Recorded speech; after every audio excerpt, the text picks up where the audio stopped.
Hi, my name is K.G. Alampayan and I'm going to discuss what is autopsy and how it is done. Let's clarify that an autopsy is a medical examination of a dead body to determine the cause of death. There are two types, forensic and clinical. Clinical ones are performed for research, medical training, or at the request of the deceased family. Forensic autopsy is carried out when the cause of death may be a criminal matter. All legally investigated deaths fall into 5 categories: natural, accident, homicide, suicide, and undetermined. Why is an autopsy done? Autopsy may be done for several reasons, including the following: when a suspicious or unexpected death occurs, when there is a public health concern such as outbreak with an undetermined cause, when no doctor knows the deceased well enough to state a cause of death and to sign the death certificate, when the doctor, the family, or legally responsible design of the deceased person requests an autopsy. Who does the autopsy?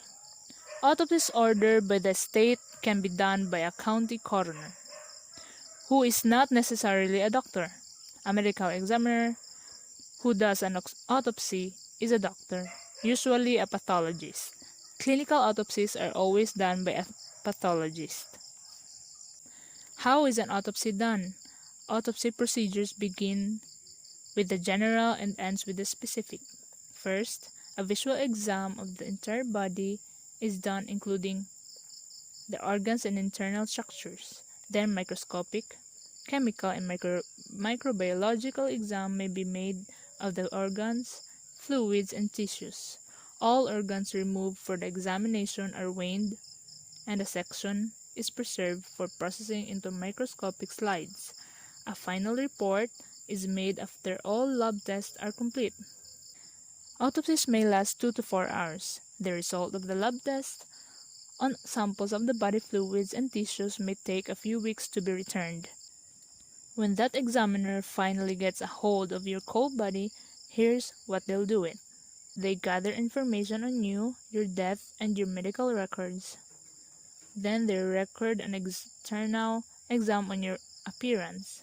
They start by photographing you inside a body bag, noting your clothing and its position before stripping you naked. They try to establish your identity, noting ethnicity, gender, age, hair, and eye color. Then they collect samples of hair, fingernails, and any foreign objects found on your surface. Once the external exam is done, they clean your body, weight it, and measure it.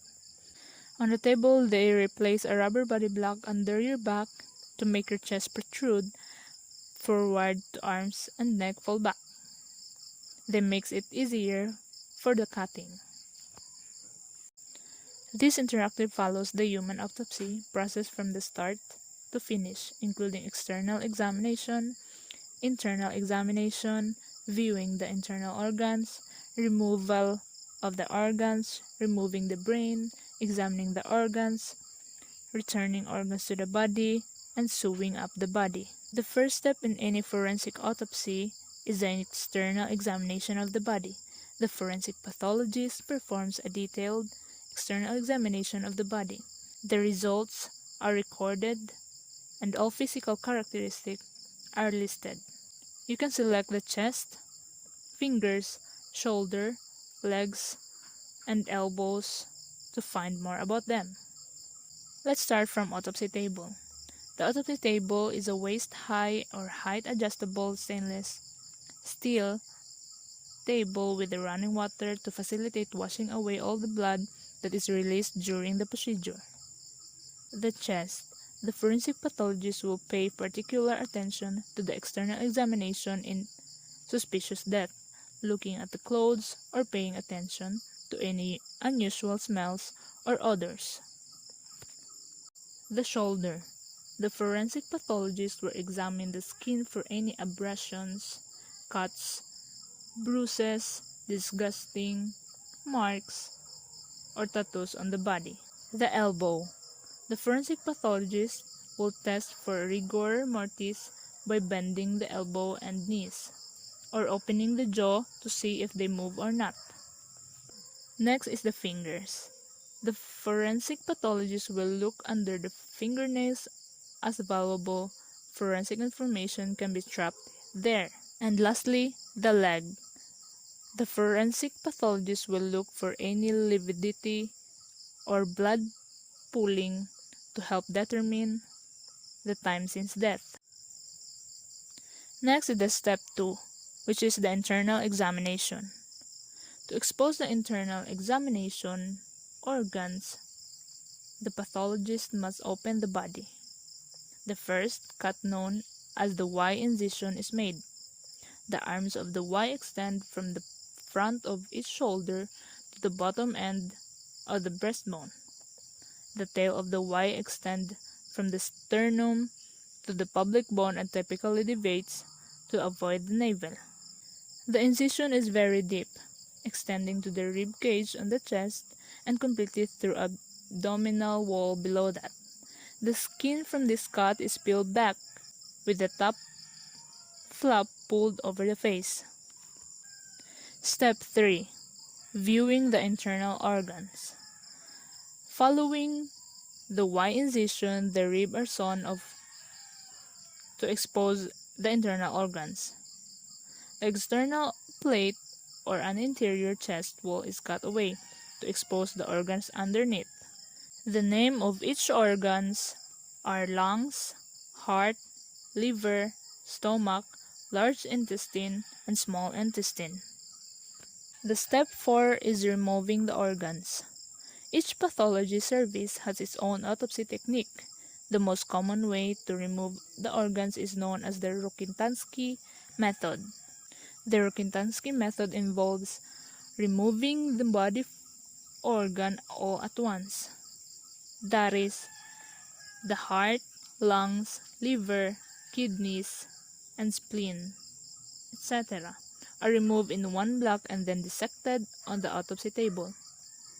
The organs are dissected one by one, and during the examination, the forensic pathologist will collect small samples of tissue for further examination under the microscope. Remove all the organs from the body and place them into the sink area. Step 5. Removing the brain. To remove the brain, an incision is made in the back of the scalp from one ear to the other. The scalp is cut and separated from the underlying skull and pulled forward. The top of the skull is removed using a vibrating saw. The entire brain is then gently lifted out of the cranial vault. The brain is then either cut fresh or is placed in a 20% solution of formalin to fix it for future analysis with the consent of the coroner and the senior next of kin. Step 6 is examining the organs. All organs except for the intestine and stomach are weighed. Take the organs that are to be weighed one at a time from the tray to the scales and put the organs in the correct order of weighing. The pathologist drains the intestine into the sink to remove the undigested food and feces that remain. The stomach is cut open and the contents are examined. This process is to help determine the time and the cause of death. Step 7. Returning organs to the body. Following the examination, organs are returned to the body except for small fragments of tissue sampled for microscopic examination. The organs are replaced in the body cavities, sometimes absorbent.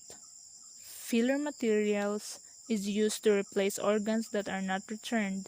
The coroner and the senior next of kin will be notified of any organs and larger fragments of tissues retained after the examination has been complete.